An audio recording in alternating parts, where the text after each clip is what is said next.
कृष्णा। तो आज अन्नदा एकादशी है। ये ब्रह्मवर्त पुराण में श्री कृष्ण और युधिष्ठिर के संवाद में मिलता है कि अन्नदा एकादशी का वर्णन जो है उसमें मिलता है। तो एक बार युधिष्ठिर महाराज ने भगवान श्री कृष्ण से पूछा कि हे कृष्ण, हे प्रभु, जो भाद्र मास के जो कृष्ण पक्ष में जो एकादशी आती है उसका नाम क्या है? कृपया करके उसको विस्तार से हमको बताइए। तो भगवान श्री कृष्ण ने कहा कि हे राजन, सब पापों को नष्ट करने वाली एकादशी, इसका नाम है अन्नदा एकादशी है। इस व्रत का कोई भी पालन करता है तो वो क्या होता है, शरीर पापों से मुक्त हो जाता है। तो कथा बताते हैं कि बहुत पहले, यानी सतयुग की बात है कि हरिश्चंद्र नाम का एक राजा जो राज करते थे, वह बहुत सत्यवादी थे और अनजाने में भी अगर उनसे कोई पाप हो जाता था तो अपने वचन की पूर्ति करने के लिए वो अपने राज्य को गंवा दिया था।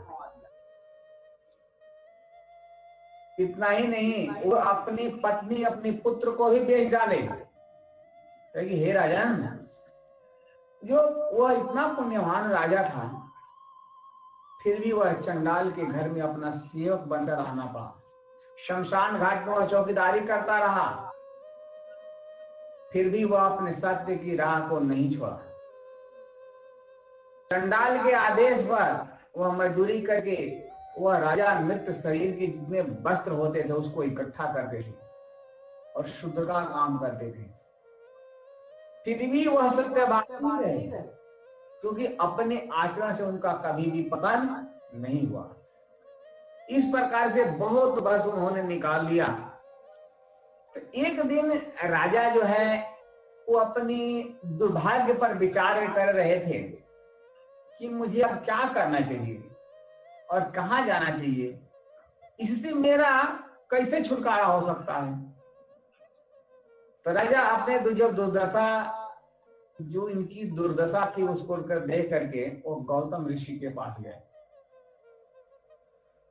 जो ऋषि के राजा के मन में विचार आया कि क्यों न लोक कल्याण के लिए,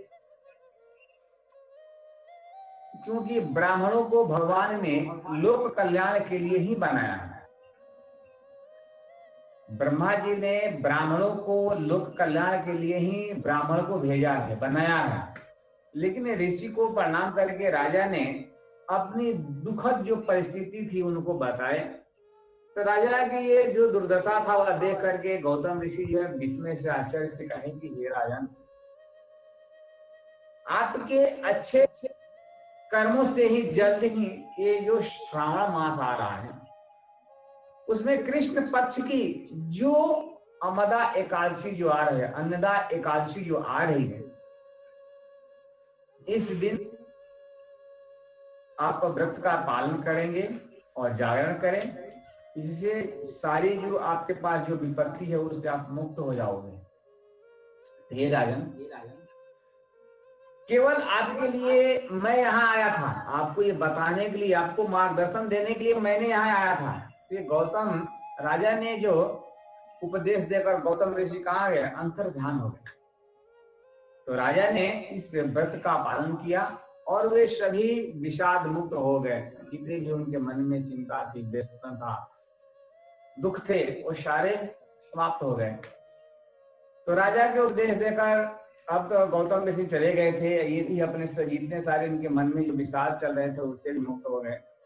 तो भगवान श्री कृष्ण ने कहा कि हे राजन, हे राजा, अनेक वर्षों तक दुख भोगने वाले भी इस अद्भुत व्रत का, जो इस एकादशी का जो पालन करते हैं, उसका इस व्रत के प्रभाव से उनके दुख जो है वह फौरन नष्ट हो जाते हैं, तुरंत ही समाप्त हो जाते हैं। इस व्रत के प्रभाव से राजा हरिश्चंद्र और उनकी पत्नी तथा मृत पुत्र भी जीवित होकर वापस मिला। उनका राज भी उन्हें फिर से प्राप्त हो गया। अनेक वर्षों के पश्चात राजा हरिश्चंद्र अपने संबंधी और अपनी प्रजा कितने भगवत धाम की प्राप्ति की। बता रहे हैं कि जो लोग भी अगर इस व्रत का पालन करेंगे उनको आध्यात्मिक जगत की प्राप्ति होगी। जो कोई भी मनुष्य इस व्रत का माहात्म्य को श्रद्धापूर्वक श्रवण करेगा या पढ़ेगा उसको अश्वमेध यज्ञ के बराबर पुण्य प्राप्त होती है। हरे कृष्णा।